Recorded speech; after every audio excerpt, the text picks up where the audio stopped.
ఈబీసీలకు 10% రిజర్వేషన్లు కల్పించడంపై సుప్రీంకోర్టు కేంద్ర ప్రభుత్వానికి నోటీసులు జారీ చేసింది.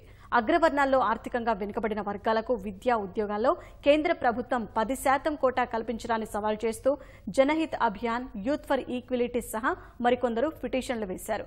రిజర్వేషన్ల అంశాన్ని పరిశీలిస్తున్నట్లు పేర్కొన్న సుప్రీంకోర్టు ప్రధాన న్యాయమూర్తి జస్టిస్ రంజన్ గొగోయ్, జస్టిస్ సంజీవ్ ఖన్నా నేతృత్వంలోని ధర్మాసనం 4 వారాల్లో సమాధానం ఇవ్వాలంటూ కేంద్రాన్ని ఆదేశించింది. అయితే ఈబీసీ రిజర్వేషన్ల అమలుపై స్టే ఇచ్చేందుకు ధర్మాసనం నిరాకరించింది.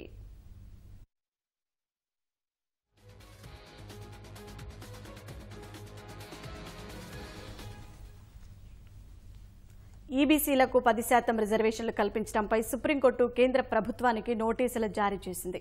అగ్రవర్ణాల్లో ఆర్థికంగా వెనుకబడిన వర్గాలకు విద్యా ఉద్యోగాల్లో కేంద్ర ప్రభుత్వం 10% కోటా కల్పించడాన్ని సవాల్ చేస్తూ జనహిత్ అభియాన్, యూత్ ఫర్ ఈక్వాలిటీ సహా మరికొందరు పిటిషన్లు వేశారు. రిజర్వేషన్ల అంశాన్ని పరిశీలిస్తున్నట్లు పేర్కొన్న సుప్రీంకోర్టు ప్రధాన న్యాయమూర్తి జస్టిస్ రంజన్ గొగోయ్, జస్టిస్ సంజీవ్ ఖన్నా నేతృత్వంలోని ధర్మాసనం 4 వారాల్లో సమాధానం ఇవ్వాలంటూ కేంద్రాన్ని ఆదేశించింది. అయితే ఈబీసీ రిజర్వేషన్ల అమలుపై స్టే ఇచ్చేందుకు ధర్మాసనం నిరాకరించింది.